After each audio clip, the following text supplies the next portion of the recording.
अस्सलाम वालेकुम वरहमतुल्लाहि वबरकातुहू। जनाब बाबूभाई सोपारीवाला गर्ल्स प्राइमरी स्कूल ધોરણ 6 વિષય સામાજિક વિજ્ઞાન। વિદ્યાર્થી મિત્રો, આજે આપણો પાઠ છે પાઠ નંબર 6 મૌર્ય યુગ ચંદ્રગુપ્ત અને સમ્રાટ અશોક, જેમાં આપણે આગળ જોઈ ગયા કે સિક્કાની ઉપર જે સિંહની આકૃતિ છે તે ક્યાંથી આવી છે। તો તે સિંહની આકૃતિને આપણે ભારત સરકારે રાષ્ટ્રીય પ્રતીક તરીકે સ્વીકારેલી છે અને સમ્રાટ અશોક દ્વારા તે નિર્માણ કરાવવામાં આવ્યું છે। એક સારનાથમાં એક વિશાળ સ્તંભ છે અને તેની ઉપર આ સિંહની આકૃતિ મૌર્ય વંશના સમ્રાટ અશોક દ્વારા નિર્માણ કરવામાં આવી છે। તે આકૃતિને ભારતે રાષ્ટ્રીય પ્રતીક તરીકે સ્વીકારેલી છે, તેથી આ આપણા સિક્કા ઉપર છપાય છે। આ વાત આ મૌર્ય વંશની વાત ચાલી રહી છે। મૌર્ય વંશમાં આપણે ચંદ્રગુપ્ત સમ્રાટ વિશે જોઈ ગયા કે મૌર્ય વંશના સ્થાપક કોણ હતા। તો મૌર્ય વંશના સ્થાપક ચંદ્રગુપ્ત મૌર્ય હતા। ચંદ્રગુપ્ત મૌર્ય તે ચાણક્યની રાજનીતિ અને વહીવટ અંગેની જે કુશળતા હતી તેનો લાભ લઈને ચંદ્રગુપ્ત મૌર્યે શાસનને ખૂબ સારી રીતે આગળ વધાર્યું હતું। આપણે કાલે મૌર્ય વંશના સમય જોઈ ગયા કે મૌર્ય વંશે ઈસવીસન પૂર્વે 321માં નંદ વંશના અંતિમ સમ્રાટ ધનવંતરને હરાવીને ચંદ્રગુપ્ત ગાદી પર આવ્યા હતા અને તેની સ્થાપના કરી। પછી આપણે જોયું કે ગ્રીક રાજા સેલ્યુકસ નિકેતરને હરાવીને ચંદ્રગુપ્તે 4 પ્રદેશો મેળવ્યા। આવી રીતે તે પોતાના રાજ્ય વિસ્તાર વધારતો જ રહ્યો હતો, જેમાંથી તેણે 4 કાબુલ, કંદહાર, હેરાત અને બલુચિસ્તાન જીત્યા। હવે આ જીતથી તેને શું થયું? તો આ જીતથી સેલ્યુક્સ નિકેતર જે હતા તેમણે પોતાની પુત્રીને તેમની સાથે પરણાવી દીધી। હવે આ મેગસ્થનીસે તેમને રાજદરબાર જે રાજદૂત હતા તેને સાથે મોકલ્યા પોતાની દીકરીની સાથે। હવે મેગસ્થનીસે જે પુસ્તક લખ્યા છે તે ઇન્ડિકા છે। ઇન્ડિકામાંથી મગધ સામ્રાજ્યના પાટનગરના અને એના વહીવટ વિશેની અગત્યની અને આધારભૂત જાણકારી મળે છે। રાજ્ય વિસ્તાર, હવે જેવી રીતે તેણે મગધ જીતી લીધું, મગધ પછી કાબુલ, કંદહાર, હેરાત, બલુચિસ્તાન, આવી જ રીતે ચંદ્રગુપ્ત મૌર્ય પોતાના રાજ્ય વહીવટ આગળ વધારતો રહ્યો અને આખા ભારતની ઉપર તેમણે પોતાની સાર્વભૌમત્વ સત્તા સ્થાપવાની કોશિશ કરી હતી। ચાલો વિદ્યાર્થી મિત્રો, આપણે ચંદ્રગુપ્ત મૌર્યના રાજ્ય વિસ્તાર વિશે જાણીએ કે રાજ્ય વિસ્તાર તેનું ક્યાંથી ક્યાં સુધી હતું અને તેણે કયા કયા રાજ્ય વિસ્તાર કર્યા છે। ચંદ્રગુપ્તે પોતાની વીરતા અને ચાણક્યની રાજ્ય વિસ્તાર ચંદ્રગુપ્તે પોતાની વીરતા અને ચાણક્યની રાજનૈતિક કુશળતાથી, ચાણક્યની કુશળતા કઈ હતી? તો રાજનૈતિક કુશળતા, રાજનીતિને કઈ રીતે ચલાવવું તે ચાણક્ય સારી રીતે જાણતા હતા અને ચાણક્યના માર્ગદર્શનથી ચંદ્રગુપ્તે ખૂબ આગળ વધ્યા હતા। કુશળતાથી પોતાની સત્તાનો પ્રસાર ભારતના અન્ય પ્રદેશોમાં કરી સમગ્ર ભારત પર એક સાર્વભૌમત્વ સત્તા સ્થાપવાનો પ્રયત્ન કર્યો। હવે તેણે ઉત્તરમાં અફઘાનિસ્તાન, પેશાવર, કંદહારથી લઈને પૂર્વમાં બંગાળ સુધી તેનું શાસન હતું। ચંદ્રગુપ્તનું શાસન ઉત્તરમાં અફઘાનિસ્તાન, પેશાવર, કંદહારથી લઈને પૂર્વમાં બંગાળ સુધી શાસન હતું। પશ્ચિમ ભારત પર પણ એની સત્તા હતી, ઉત્તરમાં પણ એની સત્તા હતી, પૂર્વમાં પણ એની સત્તા હતી અને પશ્ચિમ ભારતની ઉપર પણ એની સત્તા હતી। સૌરાષ્ટ્રમાં પણ તેનું શાસન હોવાનું તથા પુષ્યગુપ્તના નામના વૈશ્ય અમાત્યને ત્યાંના રાષ્ટ્રીય રાજ્યપાલ તરીકે નિમ્યા હોવાનું આધારોમાં જણાવેલ છે। હવે મૌર્ય વંશના જે જાણકારી મળે છે આપણને આધારોમાંથી, તો તેમાં જણાવ્યું છે કે તેણે સૌરાષ્ટ્રમાં પણ તેનું શાસન હતું। સૌરાષ્ટ્રમાં તેણે એક પુષ્યગુપ્ત નામના વૈશ્ય અમાત્યને નિમ્યા હતા રાજ્યપાલ તરીકે અને તે રાજ્યપાલ પુષ્યગુપ્તે ત્યાં સૌરાષ્ટ્રમાં શાસન કરતા હતા। સૌરાષ્ટ્રમાં શાસન કરતાં તેને સુદર્શન તળાવનું નિર્માણ પણ કર્યું હતું। સૌરાષ્ટ્રમાં આવેલ ગિરિનગર જૂનાગઢના ગિરનાર પર્વતમાંથી નીકળતી નદીઓ પર બંધ બાંધીને પુષ્યગુપ્તે સુદર્શન તળાવનું નિર્માણ કરાવ્યું હતું. આ પ્રશ્ન વારંવાર પૂછાય છે અને આ જનરલ નોલેજ પણ છે કે સુદર્શન તળાવનું નિર્માણ કોણે કર્યું? તો આ સુદર્શન તળાવનું નિર્માણ મૌર્ય વંશમાં થયું હતું. મૌર્ય વંશના કયા રાજાએ તેનું નિર્માણ કરાવ્યું? તો આપણે ચંદ્રગુપ્તને યાદ રાખીએ છીએ કે ચંદ્રગુપ્તે. પણ ચંદ્રગુપ્તના નેતૃત્વ હેઠળની નીચે રહીને તેના પુષ્યગુપ્ત જે રાજ્યપાલ હતા એ રાજ્યપાલે સુદર્શન તળાવનું નિર્માણ કરાવ્યું હતું. દક્ષિણ ભારતના કોંકણ, કર્ણાટક, મહારાષ્ટ્ર વગેરે પ્રદેશો પર પણ મગધ સામ્રાજ્યનો એક ભાગ હતા. વાયવ્યમાં છેક પશ્ચિમ ગાંધાર અફઘાનિસ્તાન સુધીના પ્રદેશો પણ ચંદ્રગુપ્તની સત્તા હેઠળ હતા. આમ સમગ્ર ભારત પર મૌર્ય સામ્રાજ્યની સાર્વભૌમ સત્તા પરવર્તતી હતી. વિદ્યાર્થી મિત્રો જુઓ, ચંદ્રગુપ્તનો રાજ્ય વિસ્તાર ક્યાંથી? આખા ભારતમાં કઈ રીતે? તો ઉત્તરમાં અફઘાનિસ્તાન પેશાવર, કંદહારથી લઈને પૂર્વમાં બંગાળ સુધી તેનું શાસન હતું. ઉત્તરમાં પણ હતું, પૂર્વમાં પણ હતું, પશ્ચિમમાં પણ હતું.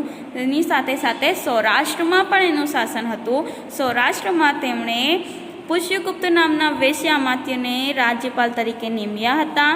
એ આધારોમાંથી આપણને જાણવા મળે છે. પછી સૌરાષ્ટ્રમાં આવેલ ગિરિનગર, જૂનાગઢના ગિરનાર પર્વતમાંથી નીકળતી નદીઓ પર બંધ બાંધીને પુષ્યગુપ્તે શું કર્યું? તો સુદર્શન તળાવનું નિર્માણ કરાવ્યું. સુદર્શન તળાવનું નિર્માણ કઈ રીતે કરાવ્યું? તો ગિરિનગરના ગિરનાર પર્વતમાંથી નીકળતી નદીઓ પર તેમણે બંધ બનાવ્યા અને પુષ્યગુપ્તે સુદર્શન તળાવનું નિર્માણ કરાવ્યું. દક્ષિણ ભારતના આપણને જોયું કે ઉત્તરમાં, પૂર્વમાં, હવે દક્ષિણમાં. દક્ષિણ ભારતના કોંકણ, કર્ણાટક, મહારાષ્ટ્ર વગેરે પ્રદેશો પણ મગધ સામ્રાજ્યનો જ એક ભાગ હતો. વાયવ્યમાં છેક પશ્ચિમ ગાંધારથી સુધીનો પ્રદેશો પણ ચંદ્રગુપ્તની સત્તા હેઠળ હતા. એટલે પૂર્વ, પશ્ચિમ, ઉત્તર અને વાયવ્ય આ બધી જગ્યાએ ચંદ્રગુપ્તનો શાસન હતું. આમ સમગ્ર ભારત પર મૌર્ય સામ્રાજ્યની સાર્વભૌમ સત્તા પરવર્તતી હતી. જુઓ, આ નકશામાં આપણને દેખાશે કે ક્યાં ક્યાં સુધીની રાજ્ય સત્તા હતી. તો આ જે ટપકા તમને ગુલાબી કલરના દેખાય છે તે બધી જગ્યાએ ચંદ્રગુપ્ત મૌર્યનું શાસન હતું. અભિલેખોમાં મળેલી સ્થળો છે. આ ગુલાબી કલરના જે તમને દેખાય છે એ અભિલેખોમાં મળેલી સ્થળો છે અને જે બ્લુ કલરના ત્રિકોણ તમને દેખાય છે તેમાં મહત્વપૂર્ણ નગરો હતા. તો જુઓ વિદ્યાર્થી મિત્રો, ક્યાં ક્યાં એની સત્તા હતી. ચંદ્રગુપ્તે આખા ભારતની ઉપર પોતાની સત્તા અને નગરો સ્થાપિત કર્યા હતા. મૌર્ય સામ્રાજ્ય યુગના મુખ્ય નગર અને અભિલેખો મળેલ સ્થળો.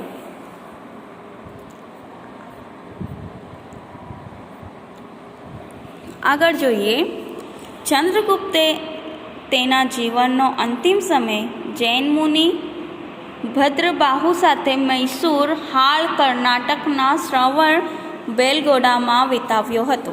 યાદ રાખજો વિદ્યાર્થી મિત્રો, આવો પ્રશ્ન પણ પૂછાય છે કે ચંદ્રગુપ્તે પોતાના અંતિમ દિવસો કોની સાથે વિતાવ્યા હતા? તો તેમનો અંતિમ સમય જૈન મુનિ ભદ્રબાહુ સાથે તેણે વિતાવ્યો હતો. અને કઈ જગ્યાએ વિતાવ્યો હતો? તો મૈસૂર, જે હાલ કર્ણાટક છે. હાલ જે કર્ણાટકનું નામ છે તે પહેલાં મૈસૂર હતું.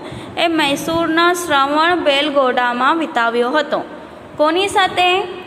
તો જૈન મુનિ ભદ્રબાહુ સાથે. ક્યાં વિતાવ્યો? મૈસૂર, કર્ણાટક, બેલગોડામાં તેમણે વિતાવ્યો હતો જૈન મુનિની સાથે.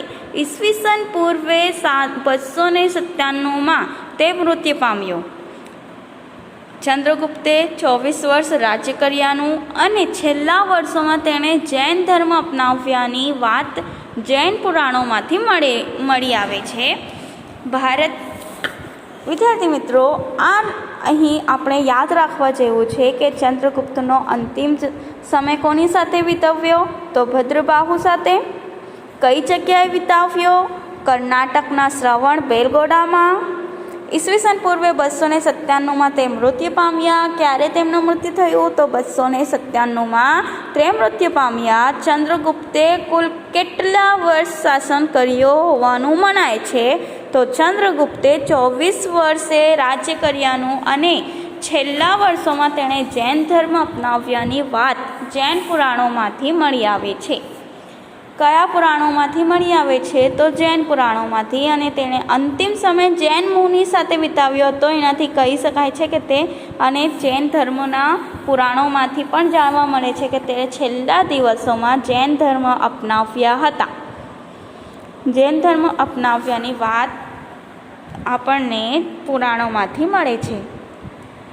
ભારતમાં મૌર્ય વંશની સ્થાપના પહેલાંનો ઇતિહાસ આદ્ય ઇતિહાસ તરીકે ઓળખવામાં આવે છે. મૌર્ય વંશની સ્થાપનાની ચોક્કસ અને આધારભૂત માહિતી વિવિધ સ્ત્રોતોમાંથી મળી રહે છે. ચંદ્રગુપ્ત મૌર્ય દ્વારા વિષ્ણુગુપ્ત ચાણક્ય. વિષ્ણુગુપ્ત કોણ છે? તો એ ચાણક્યનું નામ છે. વિષ્ણુગુપ્તની મદદથી સ્થાપવામાં આવેલું મૌર્ય સામ્રાજ્ય ભારતનું પ્રથમ ઐતિહાસિક સામ્રાજ્ય કહેવાય છે. ચંદ્રગુપ્તે વિષ્ણુગુપ્ત એટલે કે ચાણક્યની મદદથી જે શાસન સ્થાપ્યું તે શાસન હતું મૌર્ય સામ્રાજ્ય. અને આ મૌર્ય સામ્રાજ્ય ઐતિહાસિક સામ્રાજ્ય કહેવાય છે. ભારતમાં મૌર્ય વંશની પહેલાંનો ઇતિહાસ કઈ રીતે આદ્ય ઇતિહાસ તરીકે ઓળખાય છે? અને મૌર્ય વંશની સ્થાપનાની ચોક્કસ અને આધારભૂત માહિતી આપણને ક્યાંથી મળે છે? તો વિવિધ ગ્રંથોમાંથી મળે છે. ચંદ્રગુપ્ત મૌર્ય દ્વારા વિષ્ણુગુપ્તની મદદથી અને વિષ્ણુગુપ્તની મદદથી સ્થાપવામાં આવેલ મૌર્ય સામ્રાજ્ય ભારતનું પ્રથમ ઐતિહાસિક સામ્રાજ્ય કહેવાય છે. વિદ્યાર્થી મિત્રો, આપણે આજે અહીંયા સુધી જોઈ રહ્યા છે. આગળ મૌર્ય વંશની જાણકારી મેળવવાના સ્ત્રોતો કયા કયા છે તે આપણે આગળના પિરિયડમાં જોઈશું. આજે જે આપણે જોયું છે તે ધ્યાનથી વાંચો અને એના મુદ્દાઓ પણ યાદ રાખજો કે મેઇન મુદ્દા છે. સુદર્શન તળાવની સ્થાપના કોણે કરી? પુષ્યગુપ્તે કરી. તેમનો રાજ્ય વિસ્તાર ક્યાંથી ક્યાં સુધી હતો? અફઘાનિસ્તાન, પેશાવર, ગંધારથી લઈને પૂર્વમાં બંગાળ સુધી એમનો હતો. પછી અફઘાનિસ્તાન સુધી પણ, પશ્ચિમ ગાંધારમાં તેમનો અફઘાનિસ્તાન સુધી પણ શાસન કર્યા હતા. મૌર્ય સામ્રાજ્યની સાર્વભૌમ સત્તા પ્રવર્તતી હતી. મૌર્ય વંશમાં આખા ભારતની ઉપર ચંદ્રગુપ્તે પોતાનો શાસન સ્થાપ્યો હતો. પછી ચંદ્રગુપ્તનો અંતિમ સમય કોની સાથે વિતાવ્યો? તો જૈન મુનિ ભદ્રબાહુ સાથે. તેણે શ્રવણ બેલગોટામાં પોતાનો અંતિમ સમય વિતાવ્યો હતો. 297માં તે મૃત્યુ પામ્યા. તેણે 24 વર્ષ સુધી શાસન કર્યું અને છેલ્લા વર્ષમાં તેમણે જૈન ધર્મ અપનાવ્યા હતા. અહીં આપણો આ ટોપિક પૂર્ણ થાય છે. એકવાર આપણે રિવિઝન પણ કરી લીધા. અલ્લાહ હાફિઝ.